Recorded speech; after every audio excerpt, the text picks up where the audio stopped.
Welcome to the Homegrown Concert Series 2023. My name is Steve Winnick with the American Folklife Center at the Library of Congress, and we are here in the beautiful Woodall Pavilion of the Library of Congress with Cathy Fink Marcy Marxer and Chao Tian. And they have just performed for us in a concert called From China to Appalachia. And if you're sorry that you missed that concert, if you're watching this video, it might mean that that concert is also available on the Library of Congress website. So look for it there. And in the meantime, we're going to have a conversation with these great artists. So Cathy Fink and Marcy Marxer are two-time Grammy-winning American roots musicians who play in a variety of roots music styles: bluegrass, old-time, Western swing. They're multi-instrumentalists and great singers, and we're really glad to have them with us. And Chao Tian is a hammer dulcimer player from China who plays with a number of different ensembles as well as playing as a solo artist. And Chao Tian was in the Homegrown Concert Series 2022, so there is a video of her online already giving an interview with me for the Library of Congress. And so we're going to start talking with Cathy and Marcy, and we'll bring Chao in when we start talking about this project From China to Appalachia. So welcome to all three of you. Before we start talking to any of you, we're very glad to have you here. Thank you, Steve. We love being at the Library of Congress. It is a great place to be, and we thank you for coming and being here with us. So Cathy and Marcy, I guess it's customary in these kind of interviews to talk about early careers. So how did you get your start in music is a good way to begin. And I know the two of you had separate starts, so we can begin, I guess, with Cathy, who's... Sure. I grew up playing a lot of music, originally on piano, eventually on guitar. I sang a lot, no matter any kind of singing. I did choral singing, I did shows, Broadway kind of shows, and a lot of the folk music that I heard on the radio. It certainly, you know, in those days, radio stations weren't divided by genre. Right. They were just, you know, you could hear Pete Seeger and the Weavers and Roger Miller and the Beatles all on the same station, right. And Motown and this and that. And I grew up loving all of that. Yeah. And classical music, yeah. You know, it was fabulous. And music has always been deep for me. In high school, I'm one of the many people who became highly influenced by the folk scare, and by a lot of the new songwriters as well. I mean, I just loved Joni Mitchell, Judy Collins, Joan Baez, and eventually, you know, started learning those songs, writing some of my own songs. Turning point came for me in about 1972 when I moved to Montreal, and I went to McGill University. McGill in Montreal was surrounded by coffee houses, in the music term of coffee house. And so there was a coffee house, you know, 4 times a week with different performers. I went to all of them. I started auditioning. I started doing guest sets and eventually built up enough repertoire to do other things. And that sort of launched it, so to say. I spent 1 year at McGill, and I spent a summer having gotten a grant. We call them Only in Canada grants. Nice. I got a grant to take a troupe of musicians out to institutions to perform for a whole summer. And at the end of the summer, I had saved about $700 in 1972, and I went, holy blank, I'm rich. I have $700. Right. I could live on this for a whole year. I'm going to become a folk singer. And if I never get a gig, I have enough money to live on. And at the end of that year, I'll make another plan. And if I get a gig, I have more than enough money to live on. And then we'll see where it goes. And I just never stopped, you know. And in the meantime, I had to be in Canada to be exposed to old-time banjo. Okay. And even Appalachian dulcimer and things like that. But there were some great people there. And so I was very influenced by that, and really had some great mentors, and just started drinking it up. Yeah. Well, mention a couple of names of your mentors from those days. One of them was a man by the name of Barry Luft. And his daughter is touring all the time, Cara Luft. Barry was my first banjo teacher. My former partner and I were hitchhiking across Canada playing house concerts, and Barry put on a house concert and gave me my first banjo lessons. Nice. And I still teach a lot of what he taught me. He just turned 80, still good pal. It's great. And I'll tell you a little story he told me, because in Calgary, Alberta, he didn't have anybody to learn 5-string banjo from either. Right. And so he did what lots of people did. He wrote Pete Seeger, Beacon, New York. Dear Pete, I'd like to learn how to play the banjo, but there's nobody to teach me here. And what did Pete do? Send him a copy of his How to Play the 5-String Banjo book. Yep. So that was really the beginning. And I've literally been on the road since.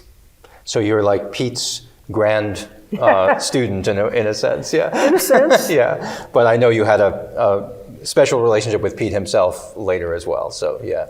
Absolutely. Absolutely. So let's ask Marcy some of the same questions. How did you get your start in music? I know you were in a different region of the country, so yeah. I was in Michigan, and there was a lot of old-time music at the time, but it was more northern old-time music. Southern old-time music hadn't really swept through, so the tunes sounded a little more Canadian. They were same tunes, but kind of up and down. So my grandmother played piano and hammer dulcimer. I had an aunt, 2 different aunts who played guitar. One played country gospel, and the other played everything else. And I played with all of them. And I didn't really know folk musicians who were making a living, doing gigs for pay other than volunteer. So I went to school on a scholarship to the American Academy of Dramatic Arts. I got for acting, because I'd acted in plays and did well, won some awards. And while I was at the Academy, there was a talent show night where people were supposed to get up and do a monologue or something, and I just got up, played my guitar, and sang a song. And I had been practicing by playing music on the streets in Los Angeles to try to get money to, eat. Yeah. It gets in the way. Yeah. And they called me in the office the next day and they said, "Are you sure you're not aiming to be a musician?" And I said, "Well, I really hadn't thought of it." And they said, "Well, this can work with you in 2 ways. You can be an actor who also plays music, which is a selling point, or a musician who acts sometimes." And I went back to Michigan and started working in a factory, automobile factory, and on the side played music with groups and did some performing myself. My first really nice paying gig I got was as an opening act for Taj Mahal. Nice. So that, and then things just kind of fell together for me. I never really went back to acting, but I never left it because it's been a part of our shows. Sure. It feels like the same thing. And I met Cathy in 1980, and everything got better in my life too. Yeah. Right then, from that time on, Cathy was the most versatile musician I'd played with, and she can sing anything. It sounds beautiful, and it was a great match. Still is. Yeah. Well, here's a kind of a weird question, but I know that the hammer dulcimer has kind of a connection to the auto industry and Michigan. Is that one of the reasons why it was in your family, do you think? It is, yeah. My grandmother played the hammer dulcimer. My great-grandmother played the fiddle, and they were fairly close in age. And they played for Henry Ford's dances. Yeah. They were also known as wild women because they would get in a car by themselves and drive to parties and play at night and play music. Marcy, tell them about sitting on your grandmother's lap. Oh, okay. Yeah, the first time I remember playing an instrument at all, I remember being awed by the guitar, but my grandmother would put me on her lap and she'd put the hammers in my hands and she'd put her hands over mine. And we'd play patterns and little tunes. So I think that pattern playing has helped me in every instrument. Yeah, sure. But it just struck up a love of not only music and playing music, but the connections that music makes. I always had a wonderful relationship with my grandmother. Cool. Very nice. Well, so one thing that I've read, and you can correct me if this isn't true, but also say a little about it if it is that you attended clown college. Well, I did, but not the clown college in Florida. Okay. I was working for some acting companies in Wisconsin during the summers of high school and having a great time. But I ended up in Baraboo, Wisconsin, which was the original home of Ringling Brothers, and working there as a volunteer and then doing some shows there. That was a great experience. One of the odd things about loving these instruments that come from faraway places or from maybe the cello-banjo, not exactly a popular instrument. Not exactly. Right. It could be because it's cool. But I've always gravitated towards unusual things, and one of the things that drew me in were the old clowns. And would tell stories about all the antics that they pulled, or I do also some Western arts, lariat, rope tricking, tricks and things. And the reason why I fell in love with that was because it's really odd skill, and it's cool. It's in old movies. It was in Western, fits with Western music. And I got to go hang out with a bunch of old guys who played in the B-Western movies and were stuntmen for Roy Rogers. It's like, well, I fell off trigger 13 times. And they talk about the old days. It's like, it would fit so well here. Right. Really, absolutely, at the Library of Congress excuse me. Yeah. It would fit so well here at the Library of Congress. It's the same thread, digging back. Yeah, that's great. So in addition to playing, old time and bluegrass and all of those genres I mentioned, one thing that you work with a lot is children's music, playing for kids. How did you get into that, and how does that relate to the rest of what you do? I got into it, for one thing, as a high school student, I volunteered to tutor kids in the inner city in Baltimore. And I took a one semester jaunt to Oberlin College, but they had a great January program where you do something not related to your studies. Right. And for my January program, I went out to Chinle, Arizona to Rough Rock Demonstration School, which was the first bilingual, bicultural, community-controlled school on a reservation. And I interned there. I had my guitar with me, and every classroom teacher said, "Oh, you've got a guitar. Will you come sing with my kids?" And at the time, I was 18, so it wasn't that long ago for my memory to pull up songs that I knew as a kid. And I had a great time. And then when I moved to Montreal, I got a job, sort of a part-time job, substitute teaching in daycare centers. And of course I would bring my guitar, and then the word got out, get that substitute who takes the guitar. And the next thing you know, the Girl Scouts would call me, and then somebody else would call, and somebody else would call. So it was a natural progression at the same time as the rest of my music was developing a natural progression. So I don't think of us as much as children's entertainers as I think of us as either family entertainers or we're kind of like family music Sherpas in a way, you know. In fact, today at the program, there were some people who saw us do a kids show at the Millennium Stage, and they're like, my kids act, they play act you and Marcy all the time. They're trading off, which one is who? And, you know, I have letters that go back 30 years of that same thing. And I think for us, there are a lot of things about it that we've loved. One is introducing kids to music they're never going to hear somewhere else. Two is being role models, where they see two women playing a lot of different instruments very competently. Yeah. Three is the communication skills that it takes. You know, we're charged with doing something that a lot of parents can't do, which is hold the attention of 1,000 of them all at once, you know, and keep the ball rolling. And it's something that we've really enjoyed, and we've been able to do it in so many different ways. We've done musical curriculums for big publishing houses. We have our own project called Sing to Your Baby, and also translated it into Cantele à tu bébé, which is for new parents to sing with their own kids. And I feel like we've been able to help families grow up together. And then they do show up at our adult shows as well. And the adult music interfaces beautifully with that because we don't shortchange any of the instrumental or producing values. Right. You know, we have a great background as audio engineers, as producers, And what we create for children and families is every bit as good as what we create for adults. We want them to hear the real deal. We don't want them to hear MIDI piano and MIDI this and MIDI that. If they need a string section, let's bring in a string section. If we want to play horns, let's bring in some real horns, So that's, it's just been totally gratifying. Well, you've done a great job with it, of course, and won some Grammy Awards along the way, which is nice.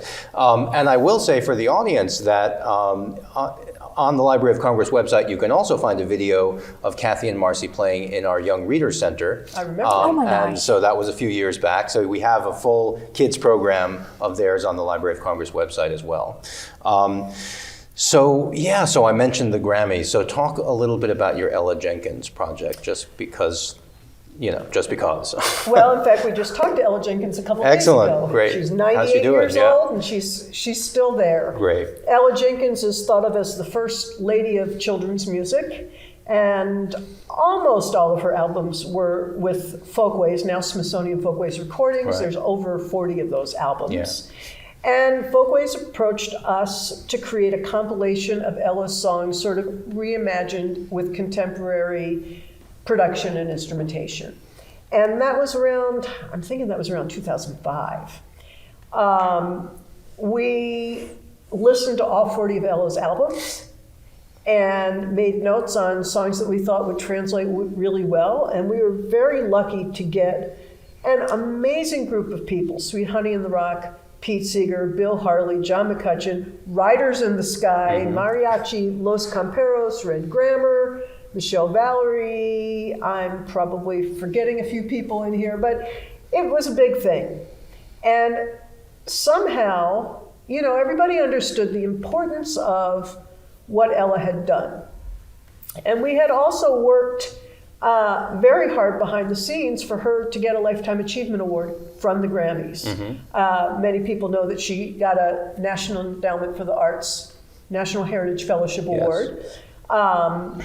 But we wanted the Grammy people to understand that people who work in music education have huge value. And anybody standing on that Grammy stage probably in their preschool classrooms had Ella Jenkins music. That's true. And the fascinating thing about that was, to a lot of people, because the distribution networks for her music were different than, say, pop music, it was out of sight, out of mind. But in the educational world, I would say that Ella, Pete, and Woody are the three reasons why Folkways thrived and hung in there.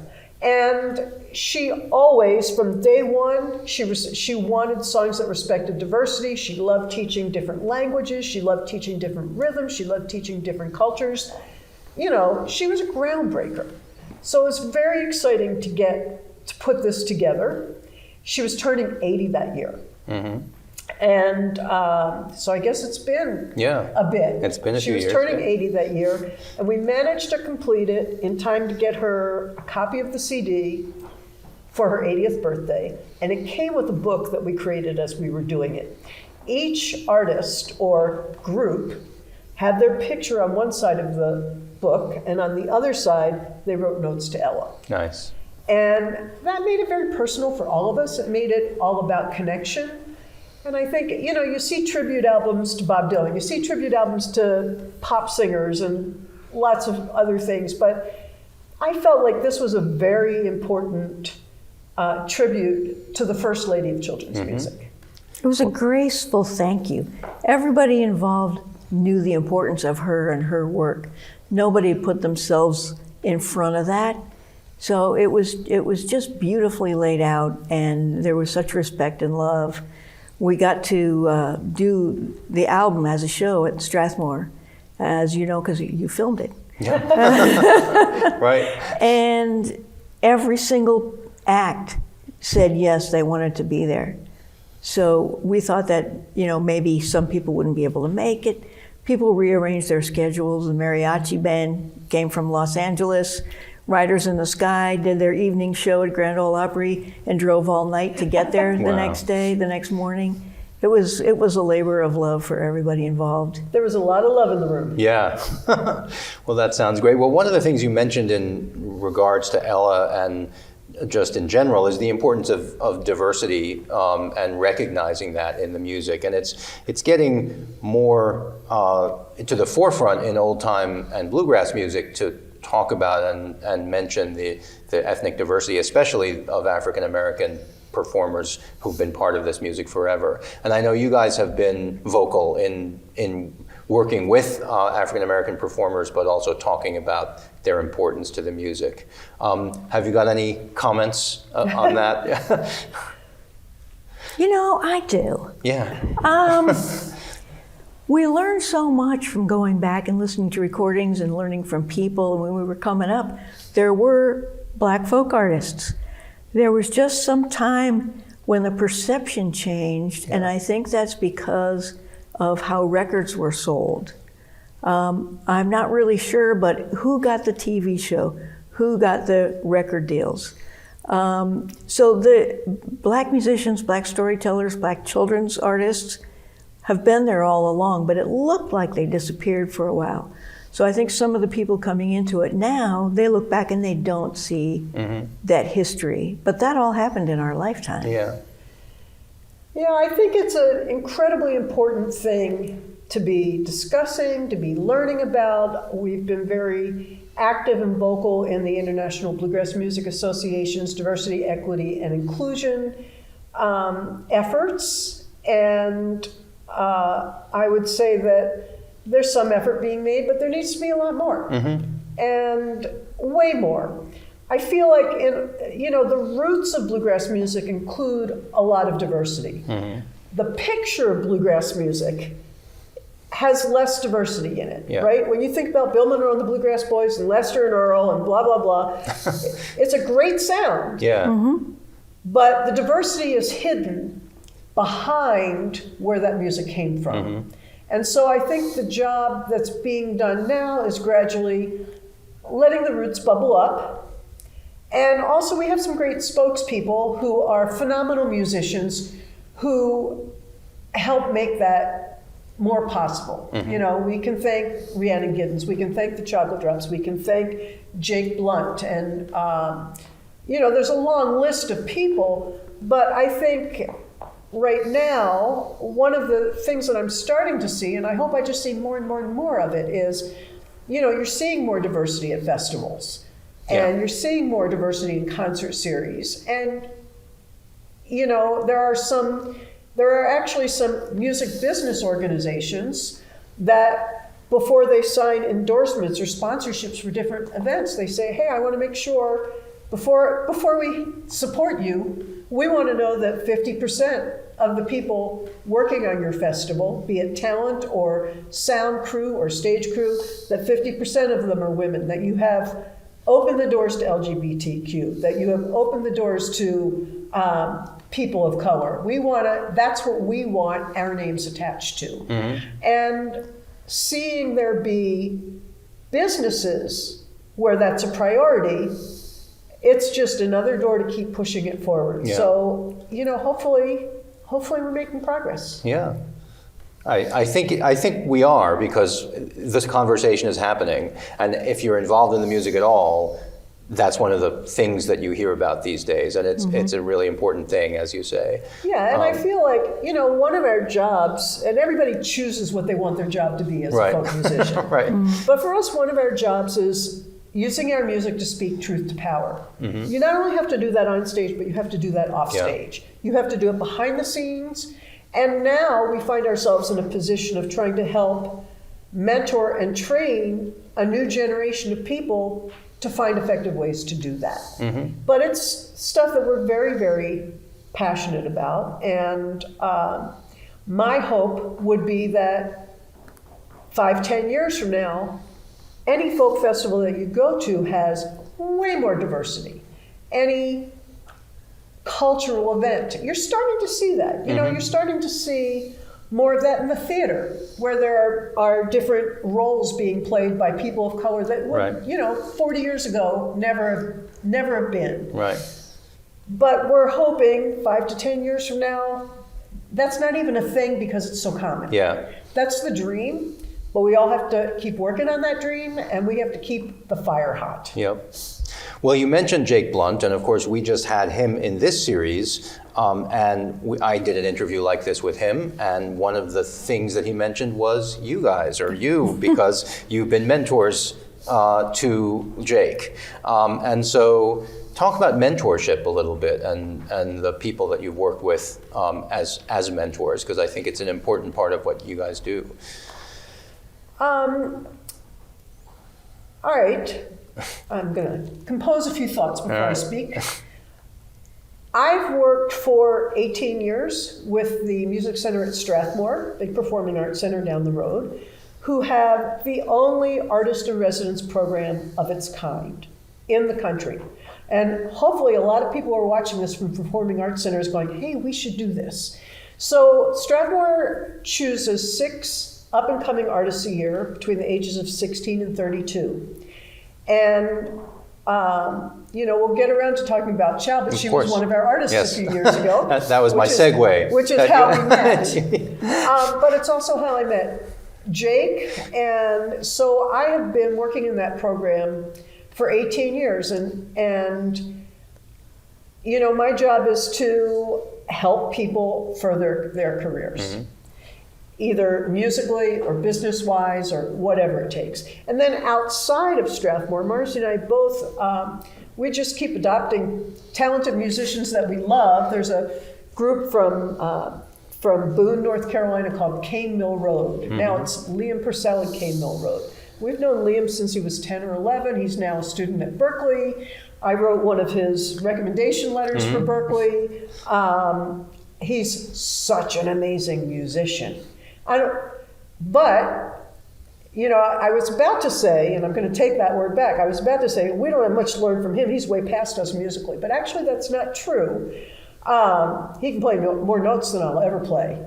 But in some of our mentoring sessions years ago, he hadn't heard a lot of jazz and swing, and we were sitting having a jam session in our house in North Carolina, and we were playing something like Sweet Georgia Brown or something, and Liam's playing a million notes. Liam, do me a favor, just play the melody.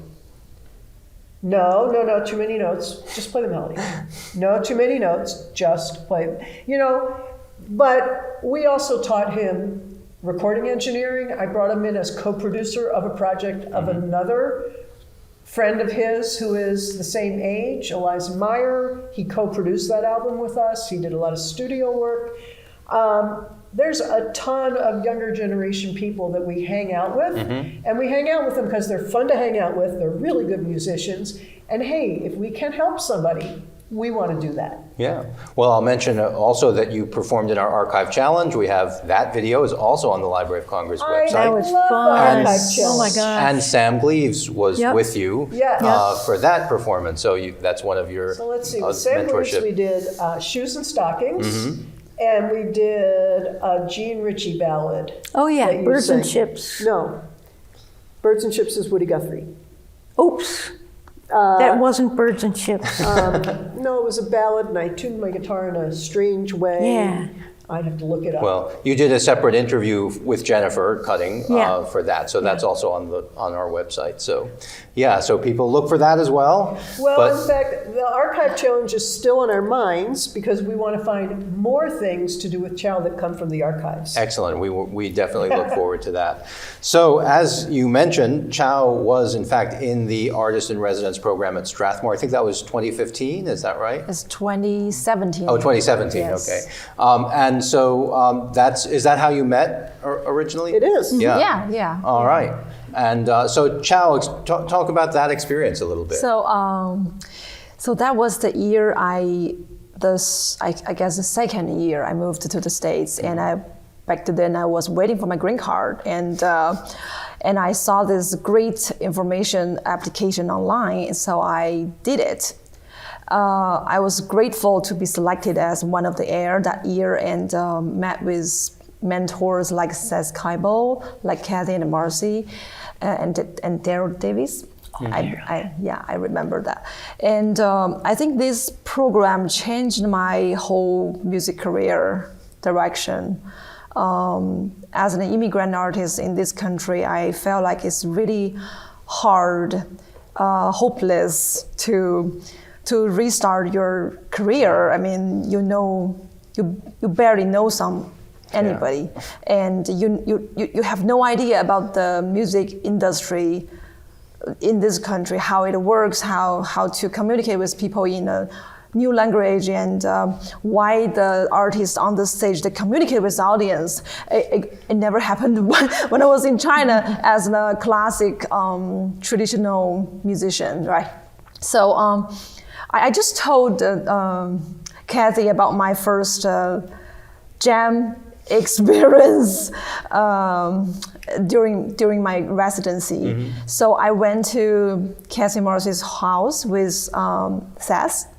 So actually they asked me to come to their house to jam with them, and the word jam, I have no idea. I was hectic. I was, what does jam mean? So I asked my husband, and my husband said, it means like people play music together and freely. I mean, what do you mean freely? I mean, why didn't they give me any music?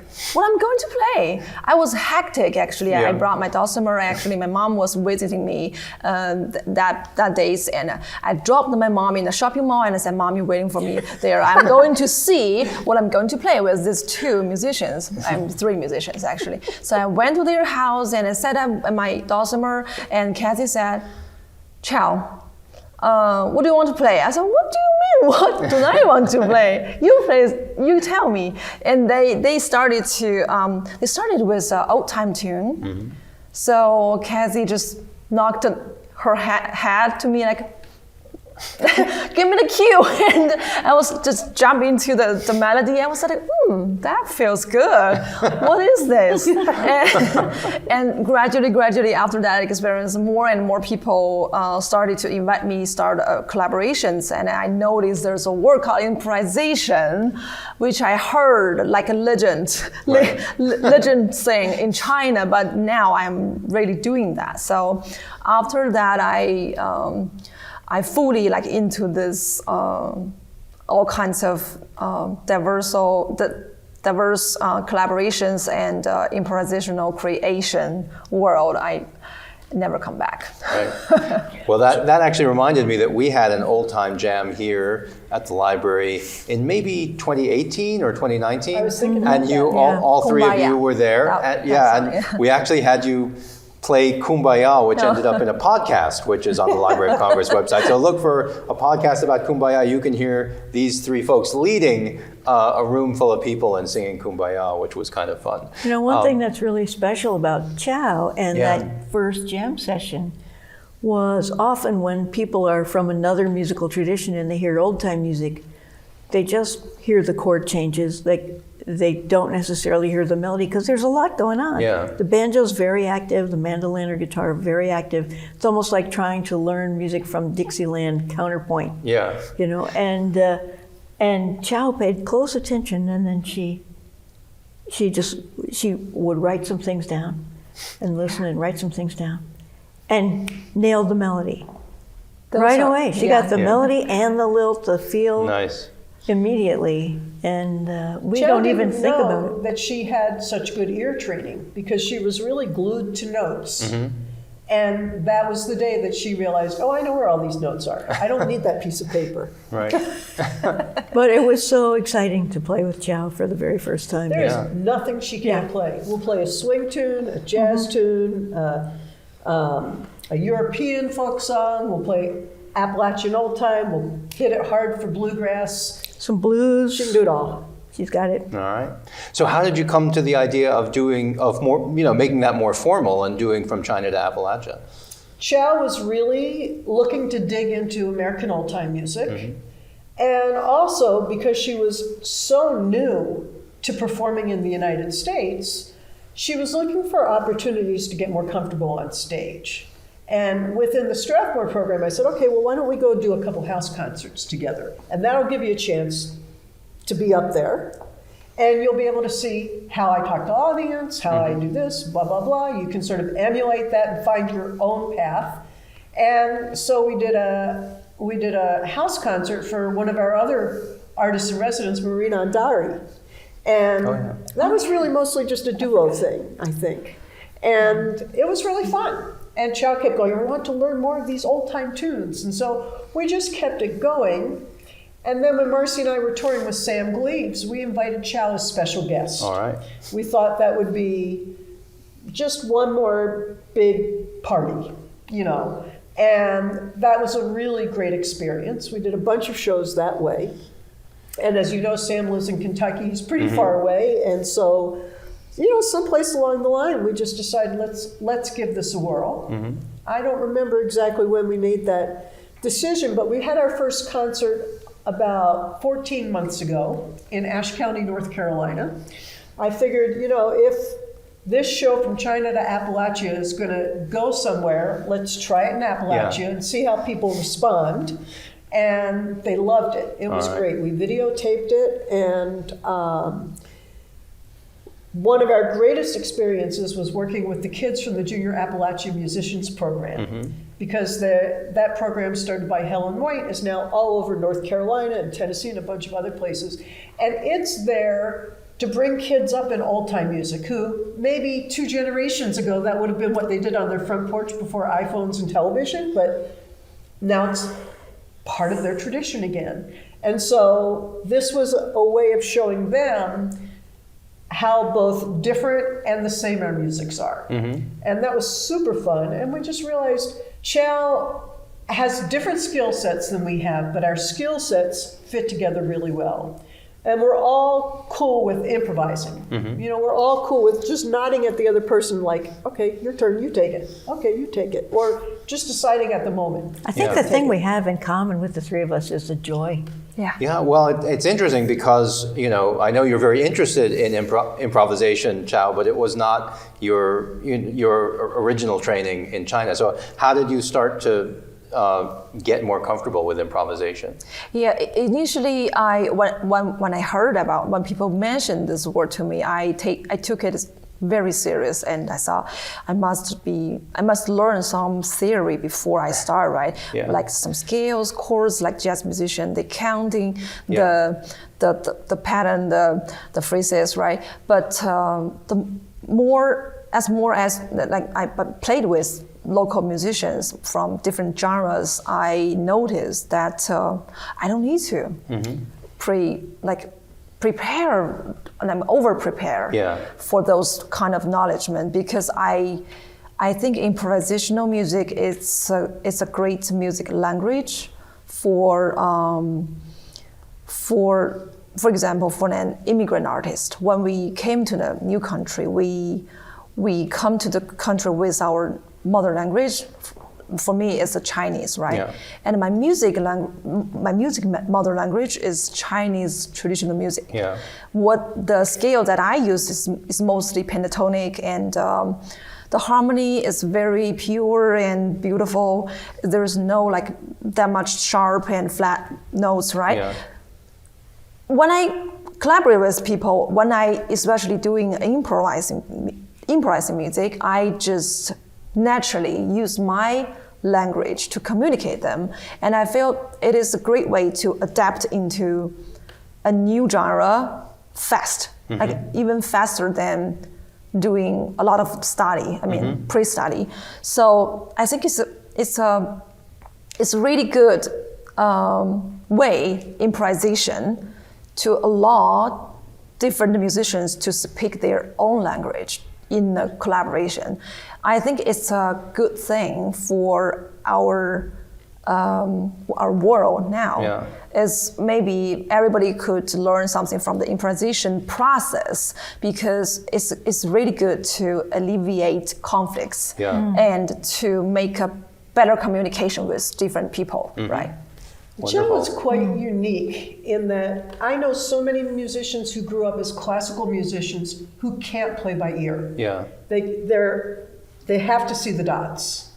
And Chao didn't even know that she didn't need the music, because she had just never played that way before.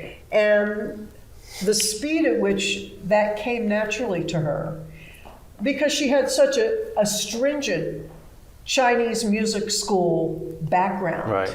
And I went to Oberlin with a lot of classical musicians who had been playing since they were 2, and they were the kid genius of this and that, and literally not one of them could play by ear. Yeah. You know, whereas I was lazy about reading music, I played by ear, whatever. You know, and the fact that we can all do that and come together, it makes it very, very versatile. Yeah. And you know, Chao talks about this process of learning improv, and we mentioned, you know, writing some notes down. But I have to say, from my view, Chao went from not improvising to improvising beautifully in about 15 minutes. I totally agree. Yeah, that was crazy. it. That's my transformation. Right. Whereas when she teaches us something, we have to record it and listen to it 100 Yeah, times. yeah. Well, that sort of brings me to my next question, which was, how did you decide which pieces of all the music that you know to put into this program From China to Appalachia, both from the Appalachian side and from Chao's perspective, the Chinese side? We're looking for a mix and a balance that covers a lot of territory. We often open with that piece, August Flower, because it's a gorgeous Chinese piece, but it so fits the American old-time idiom. Yeah. So that's kind of perfect like that. And, you know, we each have slots in the show where we can do our own thing, which is important. But I think for the collaborations, that's where the fun is in surprise, if you know what I mean. I mean, like, we didn't do it in this show, but we often play the Russian melody that since became a Django Reinhardt famous piece called Dark Eyes. And Marcy's playing ukulele, and Chao is playing hammer dulcimer, and I'm playing rhythm guitar. And this is not the combo that you're thinking of for that. But the fun of surprise is really great. And so, you know, or like when we do Ruby, gourd banjo, dumbek, hammer dulcimer, and some wild vocals. Again, where are you going to see that combo? Yeah. You know, and If one of us likes a song and brings it in, chances are we'll try it. Yeah. Absolutely. So I think we're just starting to scratch the surface, and every time we get together, there's a notepad with another 5 things we want to try. And that's going to keep on happening. Like recently, as you know, for the archive challenge at Folk Alliance, we did Kitchen Girl, one of the tunes that Alan Jabor collected. Yeah. And the next time we rehearsed, Chao said, you know, there's a tune in Chinese that's very similar to Kitchen Girl. And now we're looking for more of those connective spots. And so it's just going to be, I think it's going to unfold as a really great sort of ongoing discovery journey. Yeah. Yeah. Yeah. And what about from your perspective, Chao, bringing in Chinese songs? Yeah, I think my first choice when I pick those songs is, let me say it like this. So I think the most important and the most common features of both American roots music and Chinese folk music, they all came up with beautiful melody, like very clear, beautiful melody lines with some kind of groove, different grooves. The melodies already there. They're beautiful. No matter how you play them. So what we just do, just exchange our beautiful melody to each other and add some magic to this. And because for the most scales they are similar. The most modes are similar. Yeah. There are a couple of notes are different, but never mind. Just like you have different opinions, right? This conversation always come up with different opinions, but we can just ignore that difference a little bit and make a common ground together, right? So the song I recommend to Cathy and Marcy, first, it should be well-known Chinese folk song. People should know it immediately when the intro starts. And second, short melody line. It won't be need to very long, like first section, second section too much.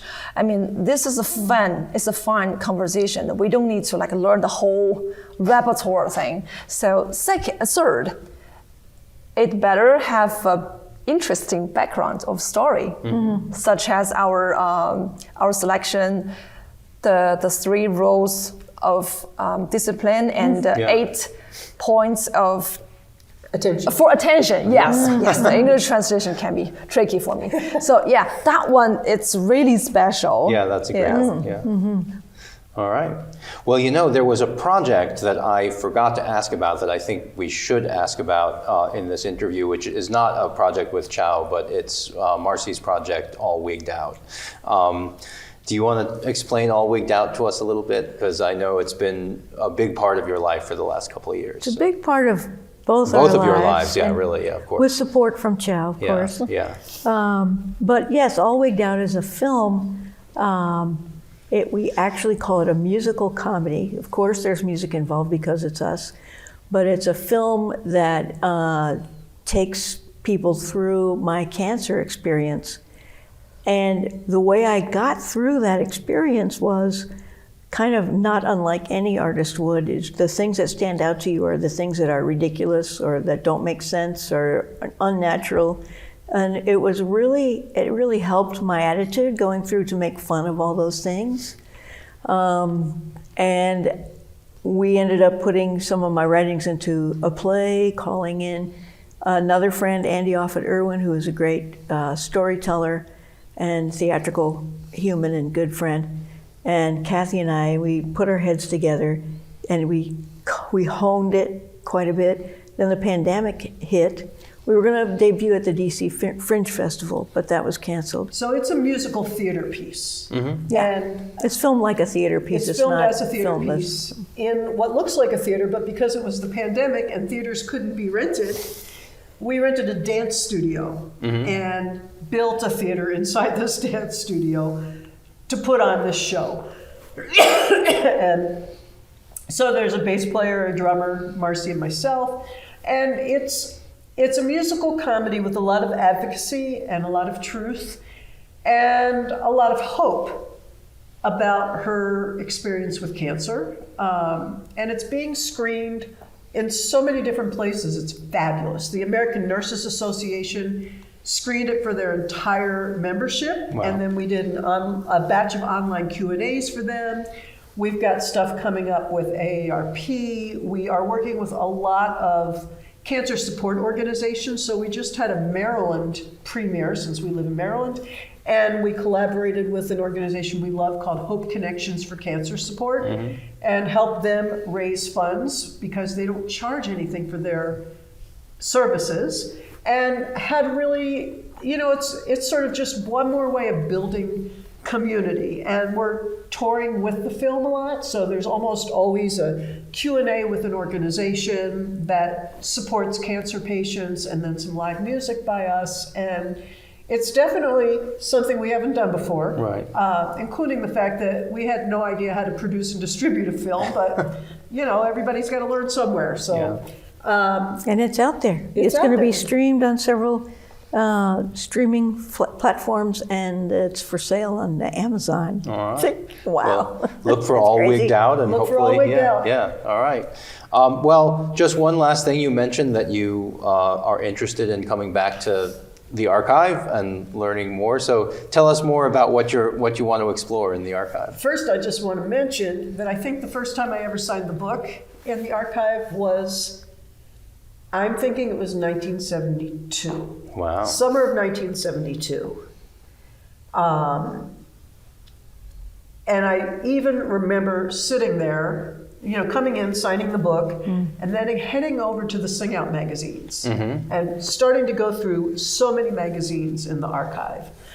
I think that we, amongst other things, I think we'd like to come back with Chao and find some gems that work for the three of us that sort of help us bring out the concept of cultural diplomacy that we're interested in. And that'll probably take some time and help of experienced people like yourself. But for us, we like creating new works, and all of us also like, finding those old gems that aren't being done. Kind of like Mike Seeger's version of Little Betty Ann that we did today. Yeah. It's so interesting. And it's a batch of lyrics I hadn't seen before. The banjo tuning is crazy. And it's just so quirkily beautiful. All right, well. You know, finding the right Yeah. old songs is almost like learning about distant relatives that you didn't know anything about. You know, Right. there is an immediate connection that's beautiful. So I'm so happy that we have the opportunity to study here. Yeah, and there's so many layers of meaning too, because there's, you know, whoever Mike learned it from, whom we didn't know, but then there's Mike himself, whom we did know, and so you know, there's more than one. That's what the amazing thing about these traditional songs is that they connect Well, Yeah. there's all so of many us generations. connections. I mean, Yeah. Marcy, one of Marcy's primary instruments is the cello-banjo. We would never have heard of a Yeah. cello-banjo were it not for Mike. Yeah. And that came about because we were producing an album called the Old Time Banjo Festival. And it was a collection of 26 of our favorite old-time banjo players. In a way, it was what we thought of as a contemporary version of something that came out in the 60s or 70s called the Old Time Banjo Project, where you had something like 15 different players. And I loved that project, and I'm like, there should be a new one every year. What's Yeah. wrong with these people? We need one of these every year with all these new banjo players. So in 2007, maybe, we pulled together a new one, and Mike, of course, was more than happy to be part of it. And he came over to our studio and he said, well, I have this idea where Marcy's going to play a banjo ukulele, you're going to play my cello banjo. I'm like, I'm going to do what? And I'm going to play 5-string banjo. And he brings out this 1917 Gibson cello banjo. And I get by on it. We get what he wants. And then Marcy says, let me see that thing. And I hand it over to her. And she starts whipping off fiddle tunes on this cello banjo. And Mike's looking at her going, who knew you could do that on there? And then he did something nobody ever expected. I think I'm just going to leave it here with you for a little while and see what happens, you know? And now, that's a central piece Yeah. of so many of the sounds that we make. And the cello banjo with the hammer dulcimer and either guitar or 5-string banjo, it's just so gorgeous. Great and sound, we have, yeah. you know, that connection with Mike to thank for it. And frankly, you know, we have Mike to thank for so much of the amazing banjo music that didn't get lost because he collected it. Right. That is There were so definitely many true. people in our lives who took us in and mentored us without calling themselves mentors.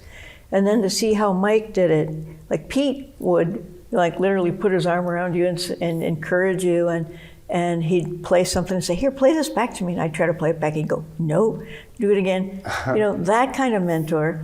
Or with Mike, he would kind of just quietly put something in front of you and step back to see what would happen. Yeah. He and John Hartford started the Clifftop Festival just that way. I was walking through Clifftop one night, late at night, hearing all these amazing jam sessions.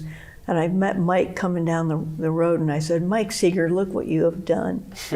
You look what you started. He said, no, look what we have done. Yeah. And that was his attitude towards mentoring and passing things on. It was really beautiful. I think it's also important to note that one of the things that we all carry is a love of what's been done, but something that Nikki said in our introduction, that this is a living tradition.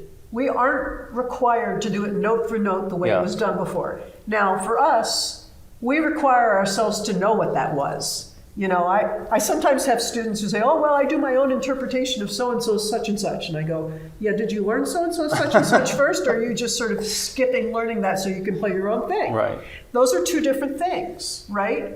I want to know how that person did it. And then if I want to build on it, I'm happy to build on it. And Mike and Pete and so many players were all about the fact that this is still growing.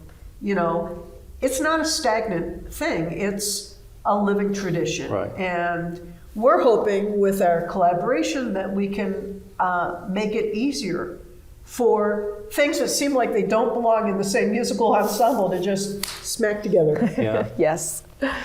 All right. Well, thank you so much, Cathy Fink Marcy Marxer, Chao Tian, for being here with us at the Library of Congress. The American Folklife Center's Homegrown Concert Series loves to have artists that are diverse and that love our archival collection. So thank you so much for coming and playing for us. Thank you. Thank you.